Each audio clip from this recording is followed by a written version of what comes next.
आकाशवाणी गोरखपुर से प्रादेशिक समाचार।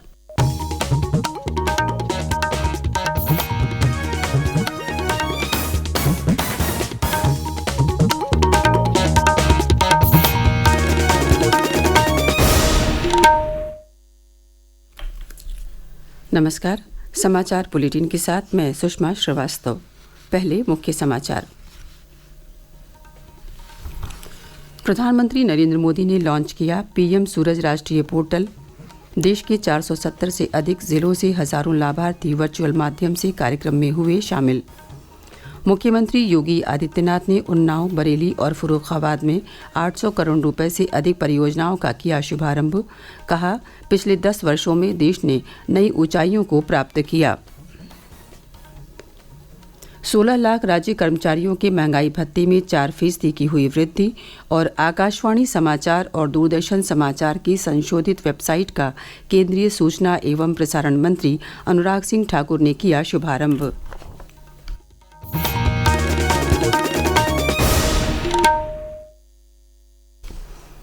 और अब समाचार विस्तार से। प्रधानमंत्री नरेंद्र मोदी ने कल प्रधानमंत्री सामाजिक उत्थान और रोजगार आधारित जन कल्याण पीएम सूरज राष्ट्रीय पोर्टल लॉन्च करने के साथ ही वंचित समुदायों के 1 लाख उद्यमियों के लिए ऋण सहायता को भी मंजूरी दी। प्रधानमंत्री ने वीडियो कॉन्फ्रेंस के माध्यम से अनुसूचित जाति, पिछड़ा वर्ग और स्वच्छता कर्मियों सहित वंचित वर्गों के विभिन्न सरकारी योजनाओं के लाभार्थियों के साथ बातचीत भी की। इस कार्यक्रम में देश भर के 470 से अधिक जिलों से वंचित समूहों के विभिन्न सरकारी योजनाओं के लगभग 3 लाख लाभार्थियों ने वर्चुअली हिस्सा लिया। प्रधानमंत्री ने national action for mechanised sanitation ecosystem NAMASTE के तहत सीवर और सेप्टिक टैंक श्रमिकों को आयुष्मान स्वास्थ्य कार्ड और पीपीई किट वितरित किए। कौशाम्बी, फतेहपुर, मुरादाबाद, सुल्तानपुर, अमेठी, लखीमपुर खीरी, चित्रकूट और प्रयागराज से हमारे प्रतिनिधियों ने बताया कि बड़ी संख्या में लाभार्थी इस कार्यक्रम में शामिल हुए।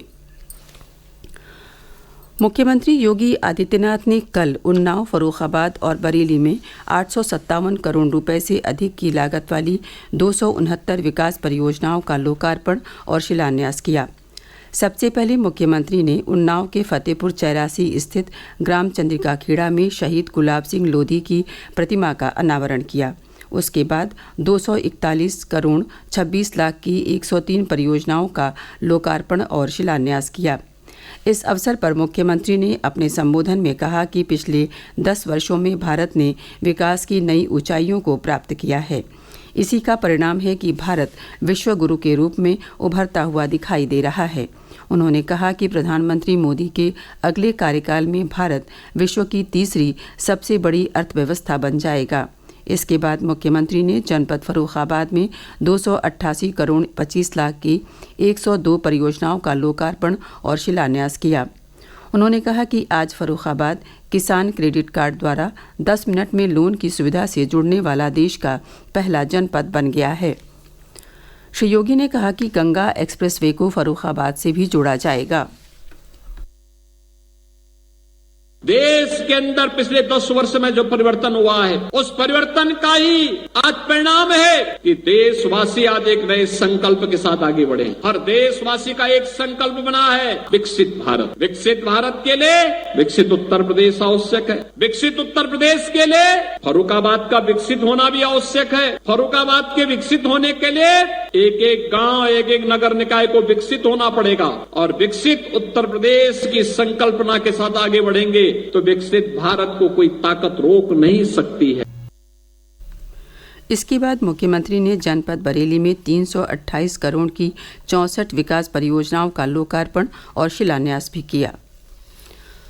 मुख्यमंत्री योगी आदित्यनाथ ने महंगाई भत्ते में 4% वृद्धि पर सहमति देकर प्रदेश के 16 लाख राज्य कर्मियों को होली का उपहार दिया है। इस बढ़ोतरी के बाद राज्य कर्मचारियों को अब 46% की बजाय 50% की दर से महंगाई भत्ता मिलेगा। ये आदेश 1 जनवरी 2024 से प्रभावी होगा। अपर मुख्य सचिव ने महंगाई भत्ते में वृद्धि का आदेश जारी कर दिया है। मुख्यमंत्री योगी आदित्यनाथ ने कल लखनऊ की लोक भवन सभागार में एमएसएमई क्षेत्र के लिए 30,826 करोड़ के मेगा ऋण वितरित किए। कार्यक्रम को संबोधित करते हुए मुख्यमंत्री ने कहा कि चीन के उत्पादों को हमने अपने बाजार से बहुत दूर कर दिया है। यही हमारे MSME यूनिट्स की ताकत का परिणाम है। इससे बड़ा राष्ट्रवाद क्या हो सकता है कि अगर हमारे घर का उत्पाद बाजार में छा रहा है तो हमें भी उसे प्रोत्साहित करना होगा, उसे प्रेरित करके प्लेटफॉर्म उपलब्ध कराना होगा। आज दीपावली, विजयादशमी, ईद और क्रिसमस पर यूपी के उत्पाद ही बाजार में देखने को मिल रहे हैं।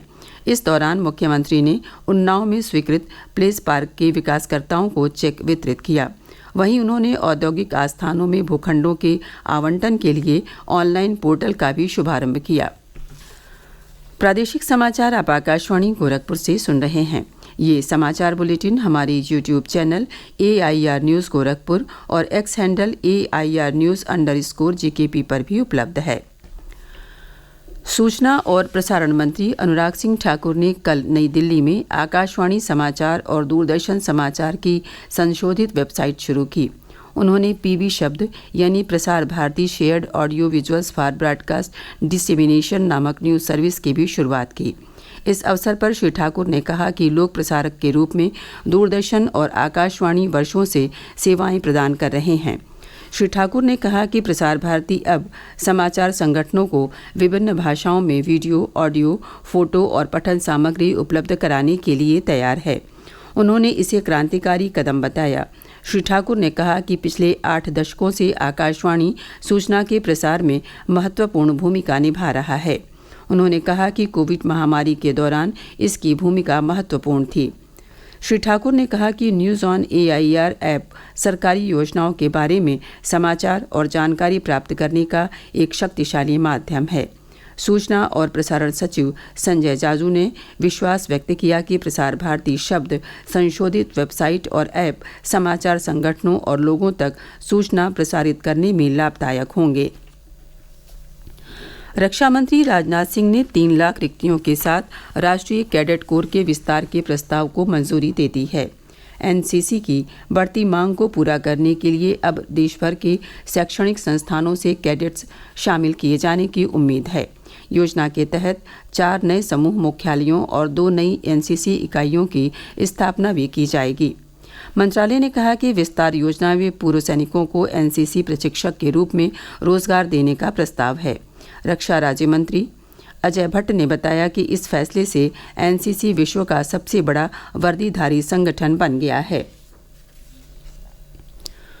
राज्यपाल आनंदीबेन पटेल ने कल राजभवन में आयोजित एक समारोह में प्रदेश के नवनियुक्त मुख्य सूचना आयुक्त राजकुमार विश्वकर्मा सहित 10 अन्य राज्य सूचना आयुक्तों को शपथ दिलाई। समारोह में शपथ लेने वाले सूचना आयुक्तों में सुधीर कुमार सिंह, गिरिजेश कुमार चौधरी, डॉक्टर दिलीप कुमार अग्निहोत्री, पदम नारायण सहित अन्य लोग शामिल थे। राज्यपाल ने सबको नवीन उत्तरदायित्व देने की बधाई और सफल कार्य संपादन की शुभकामनाएं दी। होली के मौके पर यात्रियों की सुविधा के लिए रेलवे प्रशासन की ओर से विभिन्न शहरों के बीच कई स्पेशल ट्रेनें चलाने का निर्णय किया गया है। पूर्वोत्तर रेलवे प्रशासन ने 12 जोड़ी ट्रेनें चलाने की घोषणा की है। ये स्पेशल ट्रेनें 20 मार्च से 3 अप्रैल के बीच चलेंगी। इनमें दिल्ली, चंडीगढ़, अमृतसर के अलावा सिकंदराबाद और हैदराबाद के लिए भी ट्रेनें शामिल हैं। इसी क्रम में एक जोड़ी स्पेशल ट्रेन टनकपुर से दौराई तथा दौराई से टनकपुर के बीच चलाई जाएंगी। इससे पीलीभीत और आसपास के यात्रियों के लिए दिल्ली और अजमेर तक की यात्रा सुगम हो जाएगी। इज्जत नगर मंडल की जनसंपर्क अधिकारी ने बताया कि होली पर विशेष गाड़ी 22 से 29 मार्च तक हर शुक्रवार, सोमवार और बुधवार को टनकपुर से प्रस्थान करेगी। ये गाड़ी बरेली, मुरादाबाद तथा दिल्ली होते हुए दूसरे दिन दौराई पहुंचेगी। और अब अंत में मुख्य समाचार एक बार फिर। प्रधानमंत्री नरेंद्र मोदी ने लॉन्च किया PM सूरज राष्ट्रीय पोर्टल। देश के 470 से अधिक जिलों से हजारों लाभार्थी वर्चुअल माध्यम से कार्यक्रम में हुए शामिल। मुख्यमंत्री योगी आदित्यनाथ ने उन्नाव, बरेली और फर्रुखाबाद में 800 करोड़ रुपए से अधिक परियोजनाओं का किया शुभारंभ। कहा, पिछले 10 वर्षों में देश ने नई ऊंचाइयों को प्राप्त किया। 16 लाख राज्य कर्मचारियों के महंगाई भत्ते में 4% की हुई वृद्धि और आकाशवाणी समाचार और दूरदर्शन समाचार की संशोधित वेबसाइट का केंद्रीय सूचना एवं प्रसारण मंत्री अनुराग सिंह ठाकुर ने किया शुभारंभ। इसी के साथ प्रादेशिक समाचारों का ये बुलेटिन समाप्त हुआ। नमस्कार।